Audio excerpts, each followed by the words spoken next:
l'origine de mon arrière-grand-père, il serait de Madras. Je suis descendant d'Indiens, Malabar. Les Malabars, c'était les engagés indiens qu'on employait à La Réunion sur les plantations de canne. Ils venaient des comptoirs français de l'Inde, qui étaient principalement sur la côte de Malabar. Ma famille venait de l'Inde, venait de Madras et de Pondichéry. C'est des gens qui savaient planter la canne à sucre. Ces gens-là sont venus sur contrat à La Réunion. On les appelait les engagés du sucre. Il y avait un accord entre les comptoirs français et puis l'Angleterre pour avoir des travailleurs indiens pour aller à La Réunion. Donc c'est comme ça que mon arrière-grand-père est allé à la Réunion et qu'il a connu donc mon arrière-grand-mère qui, elle, était de Pondichéry.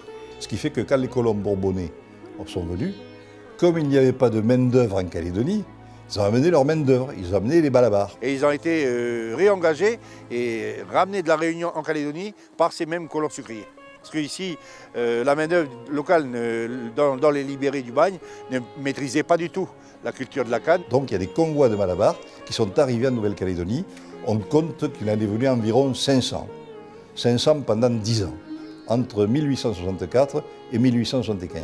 Donc mon arrière-grand-père est arrivé en 1867 avec donc une femme et une fille qui avait 7 ans. Il est arrivé ici, il a donc travaillé dans la canne à sucre. Les premiers qui avaient fait venir des Malabars, ça a été à Dimbéa. Il y avait la romerie, il y avait tout ça à Dimbéa qui était travaillé par des Malabars. Quand le sucre a été abandonné dû aux causes des sauterelles, des sécheresses, de diverses raisons, il a fait partie de ceux qui sont restés en Nouvelle-Calédonie et il s'est installé à La Foix. La Foix est la seule commune où on trouve dans son histoire une petite concentration d'Indiens, de Malabars. La plus grosse descendance des Malabars, elle est ici dans le nord. Ici, là, tous les Arsapins, ils ont des descendants des filles là, qui sont mariés avec les Vesses et tout ça. C'est tous des vrais descendants d'Arsapins, ça. Bonsoir à tous. Aujourd'hui, il ne reste plus que quelques noms de famille pour évoquer leurs origines. Il faut dire qu'avec le temps, la communauté indienne s'est fondue dans le paysage calédonien. Et pourtant, ces Malabars, comme on les appelle encore, ont eux aussi participé au développement de notre pays. Après avoir déjà quitté leur terre natale pour aller travailler dans les plantations de canne à sucre de la Réunion, ils ont accompagné les colons réunionnais quand ceux-ci sont venus lancer l'industrie sucrière sur notre territoire. C'est l'histoire de ces Malabars que je vais vous raconter ce soir. Sur les traces du passé, c'est tout de suite sur NCTV. Alors voilà, ça se passe 10 ans après la prise de possession, en 1863-64. La Calédonie, finalement, est sous-peuplée. Les colons ne viennent pas. Le bagne va s'installer, mais il n'est pas encore là. Et le gouverneur de l'époque, qui est le gouverneur Guillen, voudrait bien développer l'île. Le gouverneur Guillen, il avait connu auparavant le gouverneur à la même époque de La Réunion. Il entretenait une correspondance avec lui. Et cette liaison entre ces deux gouverneurs est à l'origine de la venue de ces colons sucriers. Ces colons de La Réunion, en 1864, sont confrontés à une crise grave. Vous avez une maladie de la canne qui fait crever les plantations. Il y a eu l'arrêt de l'esclavage, le problème de main-d'œuvre, il y a eu des cyclones, voilà. Et ils songent eux-mêmes à délocaliser. Et à ce moment-là, Charles Guillen, gouverneur de la Calédonie, va dire au gouverneur de La Réunion, envoyez-nous des gens ici, des colons, je suis sûr qu'ici ils feront des merveilles. Deuxième aspect, la canne, elle réussit en Calédonie, elle est acclimatée. Donc les colons ici réunionnais et même le gouverneur Guillen s'étaient dit, si on arrive à développer ici, comme à La Réunion, le sucre, on va envahir le marché australien qui est à nos portes, et mais pourquoi pas le marché du monde. Et on pense que ça pourra intéresser les commerçants et les professions libérales de Nouméa, donc le succès semble garanti. Et donc une première délégation est venue en 1864, délégation de colons sucriers, des réunionnais, pour visiter la Calédonie. Le gouverneur promet de les aider. Il donnera des primes aux premiers importateurs d'usines à sucre.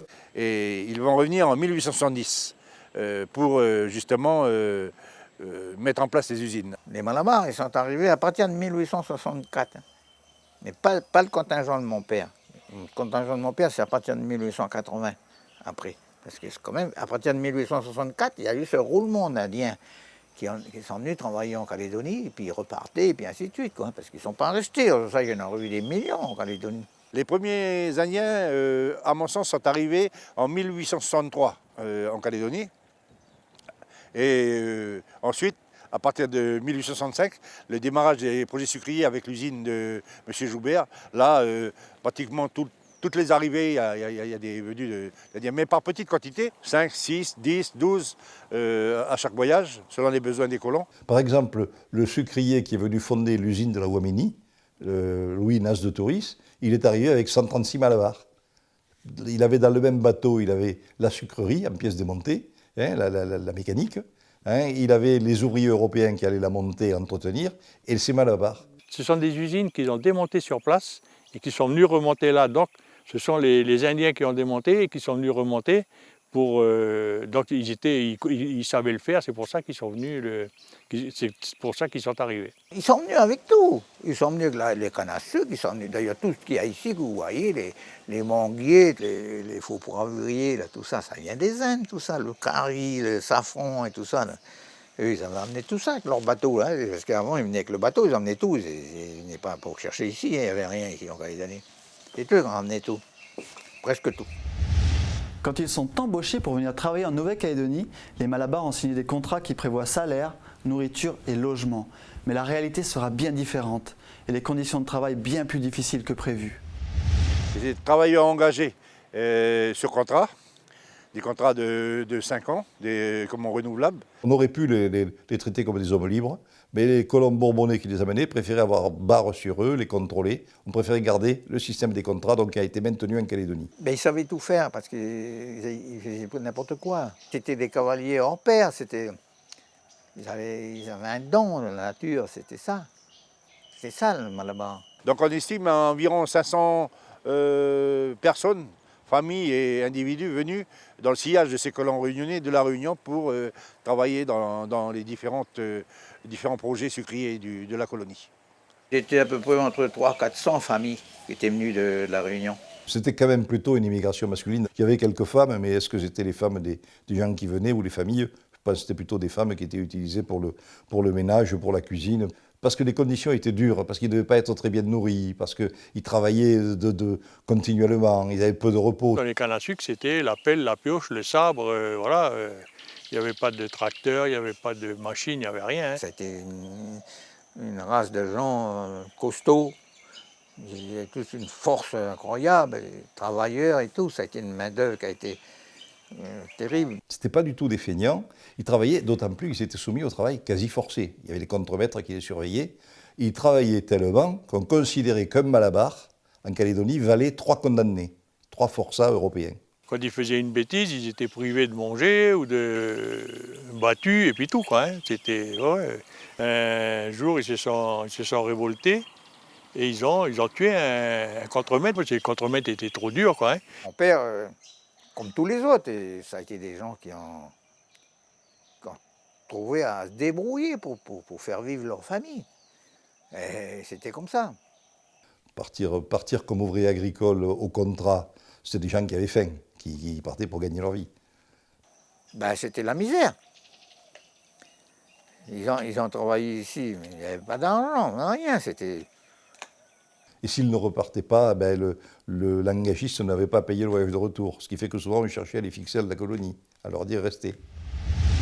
Les Malabars travaillent sur les plantations de canne à sucre qui ont été installées entre Bourail et la baie de Saint-Vincent, la plus importante étant celle de la Ouamini. Mais d'autres usines sucrières et distilleries de rhum ont été également construites à Bouraké et à Bakouya près de Bourail.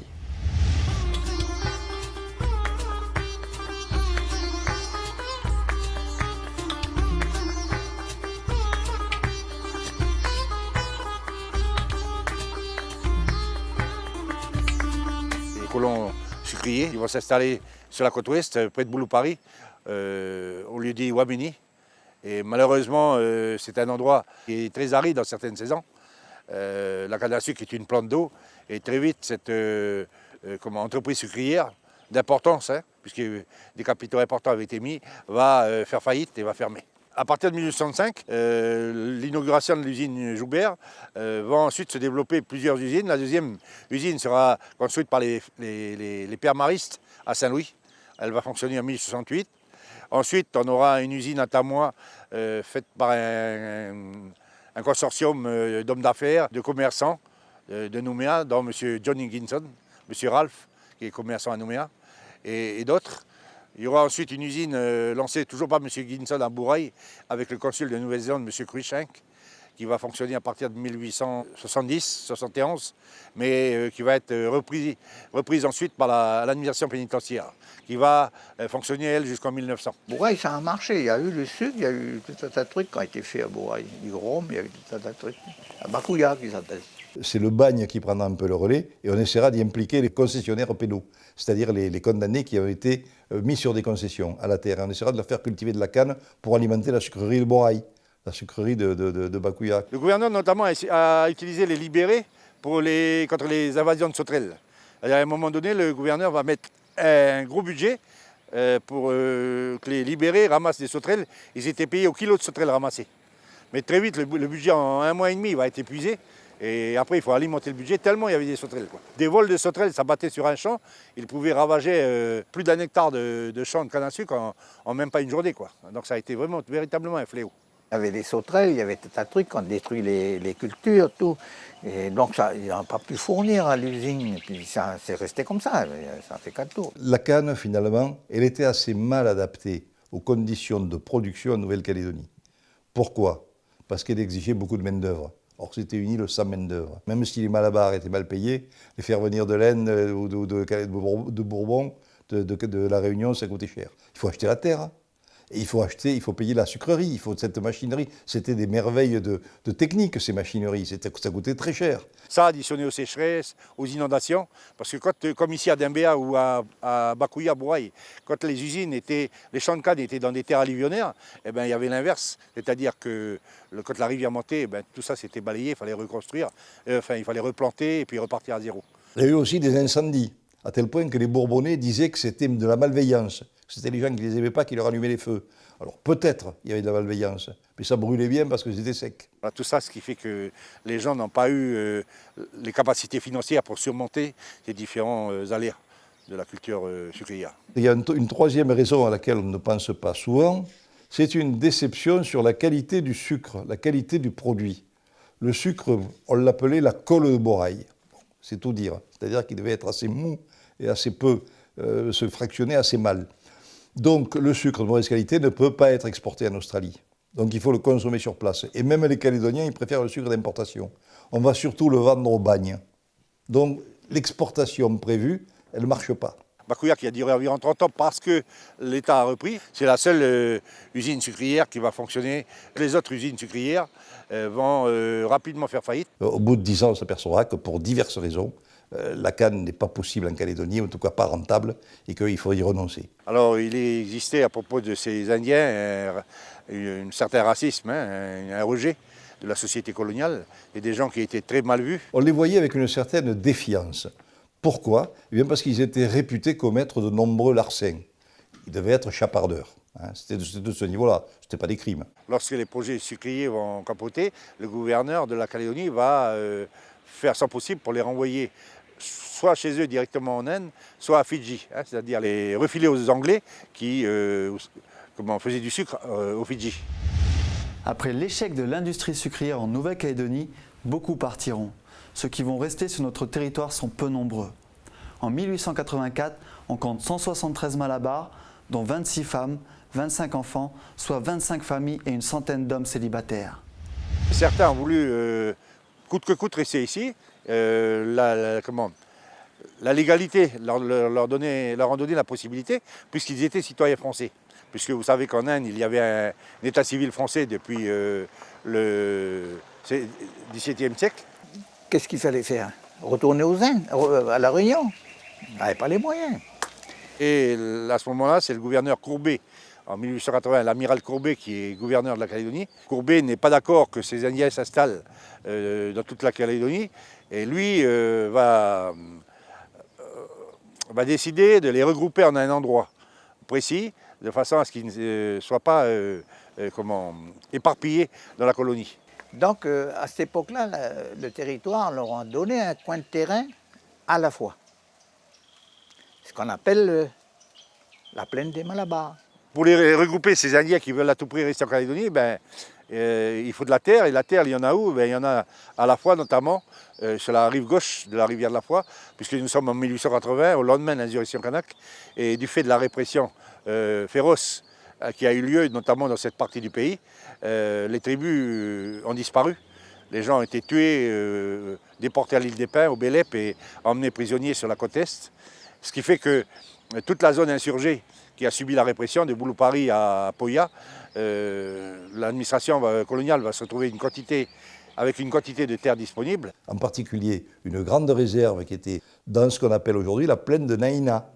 On s'est dit, on va les fixer d'autant plus que les colons n'étaient pas très chauds pour aller s'installer sur les terres des Mélanésiens, les terres reprises. Pourquoi? Parce qu'ils venaient d'être échaudés par l'insurrection et ils avaient peur de représailles s'ils s'installaient dans le futur. Donc, ils avaient des coins de terrain d'alluvion en bas, il y avait la Foix, il y avait Tia, et ils leur avaient donné un petit lot de village pour construire le village, parce que tous les terrains qu'ils leur avaient donnés, c'était tous des coins qui inondaient.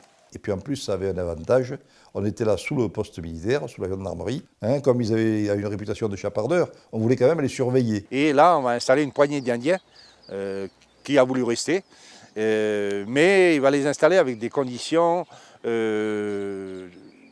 très dures, des mises en concession avec des conditions très difficiles, peut-être plus dures que celles faites aux concessionnaires pénaux, aux bagnards. Ils ont chacun un lot de village d'une dizaine d'arts, ils ont 1 an pour le mettre en valeur, c'est-à-dire pour construire quelque chose. Et ils ont des petites concessions de 6 à 8 hectares, là aussi ils n'ont que 3 ans pour mettre en valeur. Et sinon la concession est retirée. Et c'est ce qu'on voit 1 an après, on voit dans le journal officiel de la colonie, des lots qui sont, des Indiens qui sont dépossédés de leurs lots parce qu'ils n'ont pas eu le temps de les mettre en valeur.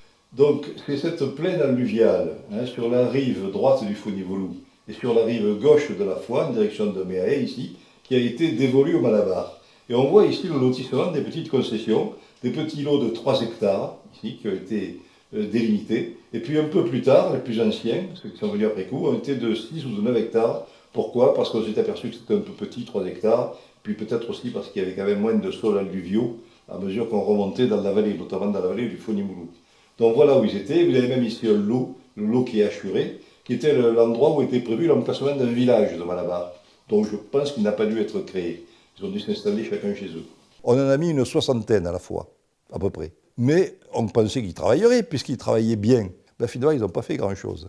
Mais pourquoi? Ils ont fait parce que finalement, c'était des gens qui sont passés d'une condition quasi servile, du travail forcé, à une condition libre. Et tout de suite, ils ont profité de la liberté et ont échappé aux contraintes du travail. La moitié ne sont pas restés 6 ans sur leur concession. Il fallait être débrouillard. Tous ceux qui étaient débrouillards, ils ont monté et puis c'est tout. Il a fait partie de ceux qui sont restés en Nouvelle-Calédonie et il s'est installé à la Foix. Donc à la Foix, il a eu des concessions sur Naïna avec un lot de village à la Foix. Et là, comme tous les Indiens qui étaient là, ils travaillaient pour vivre. Ils avaient une petite ferme, ils avaient un petit coin potager. Donc mon père à la fois, avec ma mère, il n'y avait pas de moteur, c'était les charrues, les bœufs là. Les bœufs, ma mère devant avec l'aiguillon, et puis mon père derrière avec la charrue. Et puis, ils plantaient tout. Ils faisaient tout, les pommes de terre, ils faisaient tout eux-mêmes. Le café, tout, c'était planté. Il y avait tout sur la propriété.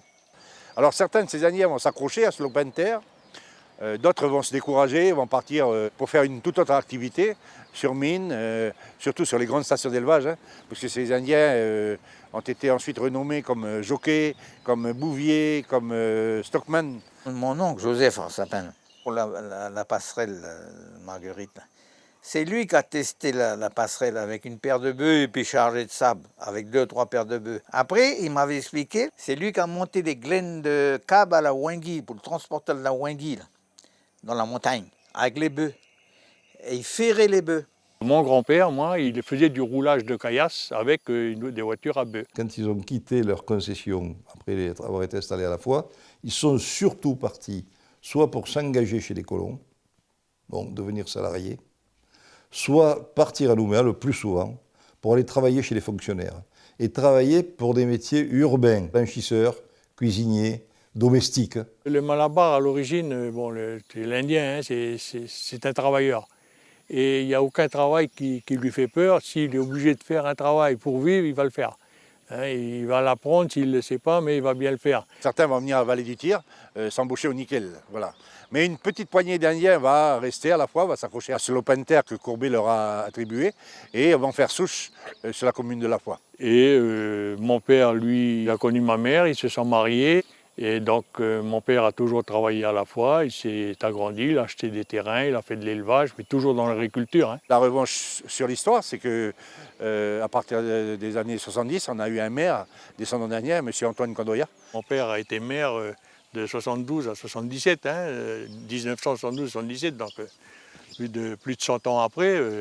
Quand on sait d'où sont partis ces Indiens, et donc voir l'un des descendants ensuite devenir maire de la commune, c'est quelque chose d'assez remarquable. Ces gens-là, dès la deuxième génération, on va les retrouver métissés. Ils se marient soit avec des femmes européennes, soit avec des femmes kanaks, soit avec des javanais, des femmes javanaises. Les familles indiennes qui sont restées en Nouvelle-Calédonie, bon, ils se sont mariés entre eux. Et après, ils ne pouvaient plus parce que ça devenait consanguin. Et il y avait aussi le problème qu'à l'origine, l'administration française avait donné les concessions aux Indiens, mais avait donné des concessions très éloignées. Ils en avaient donné à Naïna, ils en avaient donné à Forêt-Noire, et avant il n'y avait pas de route. Donc c'était pour les obliger à rester loin les uns des autres, pour ne pas se réunir, ce qui fait que toutes les coutumes, tout ça, ça a disparu. Une des causes de la culturation des Banabars, c'est qu'ils s'ennuient en petit nombre. Ils s'ennuient à environ, moi je vous le répète, j'estime à 500, en gros 5, peut-être 600 le nombre d'Indiens qui sont venus en Calédonie dans le sillage des colons réunionnais. Mais ces gens-là, ils ont été dispersés, une poignée à Dembéa, une poignée à Ouaméni, sur la côte ouest, à Boulou-Paris, une poignée à Ouagap, Poidimier, et ils n'avaient pas de moyens de liaison entre eux, de moyens de communication, et donc très peu d'échanges entre eux-mêmes, entre leur communauté, ce qui explique en partie leur acculturation. Il n'y a pas eu de transmission. On a été carrément français, on a pris la méthode de français, hein, c'était comme ça. Donc ça fait que la génération de mon père ne parlait pas indien. Donc nous, on n'en parle pas non plus. Et aussi les anciens, ça s'est passé aussi pour les autres familles, voulaient que leur progéniture se européanise. Ce qui a fait que après on s'est mêlé, donc on arrivait maintenant les métissages, il fallait chercher les métissages qu'il y a maintenant. Je vous dis franchement, il y a des descendants d'Indiens qui sont, quand vous les voyez, on dirait des Suédoises. Hein. Du fait de cet ostracisme, de ce rejet de la société coloniale, ces gens-là ont voulu s'intégrer. Leur seule voie était l'intégration coûte que coûte. Du fait, ils ont abandonné la religion, ils ont abandonné leur langue, l'une des nombreuses langues, peut-être le tamoul, le hindi, et ils ont à tout prix cherché à ce que leurs enfants parlent le français. Et ce qui fait qu'ils ont rapidement été acculturés. Leur souci unique étant, je vous répète, l'intégration. Et aujourd'hui encore, c'est malheureux parce que leurs descendants maintenant regrettent cet état de fait et il leur est bien difficile maintenant de remonter aux sources. Et en ce qui concerne la génération de mon père, les vieux, leurs parents, eux, ne voulaient pas qu'ils écoutent les conversations Dès qu'ils se retrouvaient entre 3-4 Indiens pour parler, tout ça, hop, les gosses, il fallait qu'ils partent. Le problème aussi qui s'est posé aux Indiens, mais qui s'est posé beaucoup aux descendants de Bagnards comme moi, c'est le Nandi. Hein, le Nandi, c'est-à-dire le fait que nos vieux ne parlaient pas. Le Kanak, je dirais que sa force, justement, c'est la tradition orale. L'avantage des jeunes Kanaks, c'est qu'ils connaissent leur histoire. Ils connaissent leurs ancêtres. Mais moi, j'ai réussi à savoir un peu en lisant le livre de Géry, hein, parce que bon, Géry est allé chercher dans les archives. Donc je pense que ce qu'il dit, c'est qu'il a trouvé dans les archives. Et c'est tout ce que j'ai pu en savoir. Sinon, personnellement, de la coutume indienne, je ne sais que ce que je vois à la télé, ce que j'ai appris avec des amis indiens qui sont arrivés et tout. Mais sinon, moi, personnellement, je suis incapable de faire quelque chose. Bon, je sais que la grappe de fleurs de coco, ça a une signification, le bananier a une signification, mais c'est tout ce que je sais, le reste, on ne sait pas. Et ça, à mon avis, les anciens ont voulu carrément couper les ponts avec laine. Et il y a une question que je me suis toujours posée, parce que personne n'en a parlé. Mon arrière-grand-mère, je ne sais jamais ce qu'elle est devenue. Et même Géry de la Thière, dans son bouquin, il n'en parle pas, donc, parce qu'il n'a rien trouvé. Et maintenant, bon, c'est dommage, parce que tous mes oncles, mes tantes sont tous décédés et puis personne ne peut savoir. Donc je ne pense pas qu'elle soit repartie. Et donc si elle est décédée ici, je ne sais pas où elle a été enterrée, on ne sait pas. Maintenant, bon, c'est peut-être difficile d'essayer de retrouver. Voilà. Je ne sais même pas aller où la tombe de mon grand-père. Alors voilà que j'ai appris dernièrement qu'il il n'y a pas une tombe, mais il est enterré à Païta. Mais nos parents auraient dû savoir d'où il venait, qu'est-ce qu'il faisait. Ils ne savaient rien, les pauvres malheureux. Maintenant, c'est trop tard, c'est trop tard. Non, maintenant, il faut le destin commun, il faut y aller dedans maintenant, il n'y a pas d'histoire. Il faut qu'on arrête de dire on est Malabar, on est oreilles, on est ici, on est là. On est là, il faut vivre ensemble maintenant. C'est ça la vie. Mon père s'est marié avec une blanche, donc il y avait déjà un destin commun. Quand on regarde bien. Ils ne sont pas restés côté Malabar ensemble, côté blanc ensemble, non. Ça a été ça la force de la Calédonie. Les jeunes calédoniens d'origine Malabar, ils se comportent un peu comme les jeunes calédoniens, les jeunes caldoches, voire même les jeunes d'autres communautés. Ils s'intéressent très peu à leur passé et à leur histoire. Et ça, c'est grave parce que, je veux dire, un pays, quand on va vers son avenir, il faut maîtriser le passé. Un pays qui se forge, un pays qui va vers un destin commun, les communautés doivent maîtriser leur passé. Voilà, on ne peut pas uniquement baser sa vie en regardant devant, il faut tenir compte du passé. Les gens doivent s'intéresser à leur passé, savoir qui ils sont, pour savoir comment ils vont agir demain. Moi, j'ai été aux Indes. C'est ma fille qui m'a amené, on voulait voir justement la vie des Indes, quoi, hein. J'y suis allé 3 semaines aux Indes. C'était pour, je dire, je vais aller voir le pays d'où je viens. Là-bas, si vous voulez, ça va être bête un peu ce que je vais dire, j'avais l'impression de voir des membres de ma famille partout, quoi. Elle a été à Bombay, dans la ville à Bombay. Ah non, il faut voir, c'est une misère incroyable. Il y a un côté riche, qu'ils appellent la Malabardie. Ça existe à Bombay. Le pays des Malabars à Bombay, c'est tous les gens riches qu'il y a là-bas. Alors là, c'est joli. Poser des questions, donnant des noms et tout ça, mais beaucoup de noms ont changé. Parce que vous voyez, moi, mon arrière-grand-père, il est arrivé ici, il s'appelait, son prénom c'était Verasamy, mais son nom de famille c'était Condapin. Alors comment on s'est appelé Condoya après? C'était peut-être une mauvaise prononciation de Condapin, puis celui qui a inscrit, il a inscrit le nom Condoya, et puis voilà, le nom est resté comme ça. Maintenant, j'ai été, je ne retournerai pas, hein. Nous, on restera français, il n'y a pas d'histoire. On ne peut pas changer notre mentalité, on ne peut pas retourner aux Indes, on n'a plus de choses, on n'a pas de choses. C'est pas ça, on est déclaré français, on restera français, hein. On est calédonien d'origine indienne, et puis fiers de ce que nos ancêtres ont fait, fiers de ce que nous on a fait, et puis j'espère qu'on sera fiers de ce que notre descendance fera, quoi. Voilà, cette émission consacrée aux Malabars engagés dans l'industrie sucrière est maintenant terminée. Merci de nous avoir suivis. À bientôt pour un autre rendez-vous des traces du passé et bonsoir à tous.